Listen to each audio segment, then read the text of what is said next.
প্রিয় BA fifth সেমিস্টারের ছাত্রছাত্রীরা, আজকে আমি যে বিষয় নিয়ে আলোচনা করব সেটি হচ্ছে তোমাদের যে পলিটিক্যাল সায়েন্সের জেনারেল পেপার রয়েছে DSEA1 পাবলিক অ্যাডমিনিস্ট্রেশন।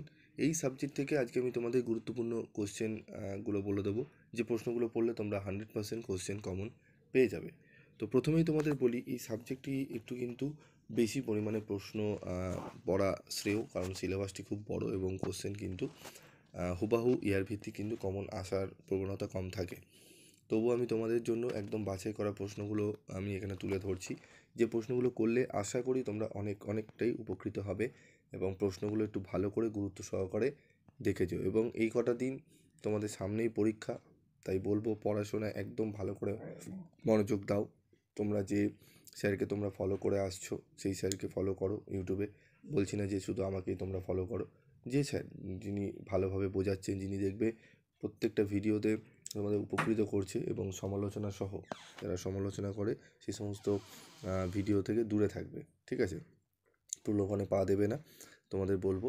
এবং যারা সত্যিকারের যারা ভালো করে তোমাদের করাচ্ছে ইউটিউব চ্যানেলে, সেই চ্যানেলগুলো স্যারদের চ্যানেলগুলো ফলো করো এবং তোমরা দেখবে অনেকটা উপকৃত হবে।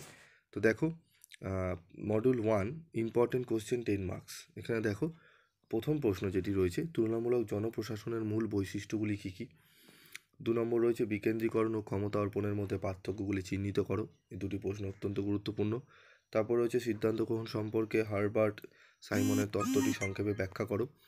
3টি প্রশ্ন অত্যন্ত গুরুত্বপূর্ণ। উন্নয়ন প্রশাসনের বৈশিষ্ট্যগুলি চিহ্নিত করো।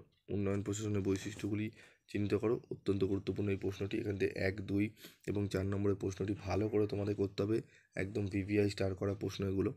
তারপর রয়েছে দেখো ক্রমোচ্চ স্তরবিন্যাস, আদেশের ঐক্য এবং নিয়ন্ত্রণের পরিধি সংগঠনের এই 3টি ধারার অর্থ আলোচনা করো, অত্যন্ত গুরুত্বপূর্ণ। তারপর রয়েছে দেখো পরবর্তী প্রশ্ন,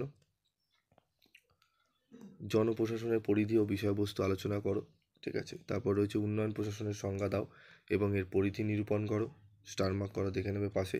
সাংগঠনিক নেতৃত্ব বলতে কী বোঝো, সংগঠনের নেতৃত্বের গুরুত্ব আলোচনা করো বা বিশ্লেষণ করো। উন্নয়ন প্রশাসন কি, ভারতে এর প্রাসঙ্গিকতা আলোচনা করো। ইংলিশ ক্যাপশনও রয়েছে, what is development administration, discuss it's relevance in India, ঠিক আছে? তারপর দেখো পরবর্তী প্রশ্নে চলে যাব আমরা,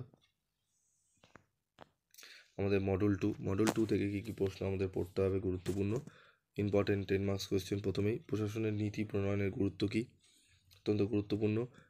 জাতীয় গ্রামীণ স্বাস্থ্য অভিযানের মূল বৈশিষ্ট্যগুলি কী কী। সংক্ষেপে নীতি নির্ধারণের বিভিন্ন মডেলগুলি আলোচনা করো।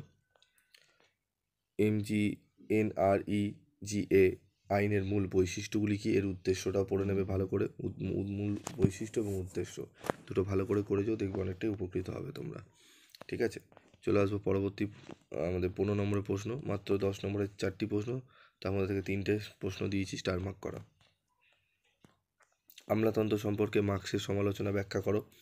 জননীতি কাকে বলে, জননীতি রূপায়ণ প্রক্রিয়ার উপর একটি টিকা লেখো, অত্যন্ত গুরুত্বপূর্ণ, ঠিক আছে? জননীতি রূপায়ণ বলতে কী বোঝো, জননীতি রূপায়ণের প্রধান বাধাগুলি বর্ণনা করো। এই 3টে প্রশ্ন খুব ভালো করে তোমরা করে যাও, তবে অনেকটাই উপকৃত তোমরা হবে। তারপর আরেকটি কোশ্চেন রয়েছে এখানে, সর্বশিক্ষা অভিযানের প্রধান বৈশিষ্ট্য উদ্দেশ্যগুলি আলোচনা করো, ঠিক আছে? সর্বশিক্ষা অভিযান বলতে কী বোঝো, এর বৈশিষ্ট্য এবং উদ্দেশ্যগুলি আলোচনা করো, ঠিক আছে? তো এই প্রশ্নগুলো ভালো করে যাও, দেখবে তোমরা কিন্তু অনেকটাই উপকৃত হবে, ঠিক আছে? এই প্রশ্নগুলো ভালো করে দেখো এবং প্রত্যেকটা প্রশ্ন ভালো করে রেডি করো। যদি কোনো প্রশ্নের অ্যান্সার করতে গিয়ে তোমাদের আটকায় আমাকে জানাবে, আমি সেগুলোর অ্যান্সার তোমাদের আলোচনা করে দেবো, ঠিক আছে? তো আজকের মতো এইটুকুই, দেখা হচ্ছে পরবর্তী ভিডিওতে। সকলে ভালো থাকবে, সুস্থ থাকবে।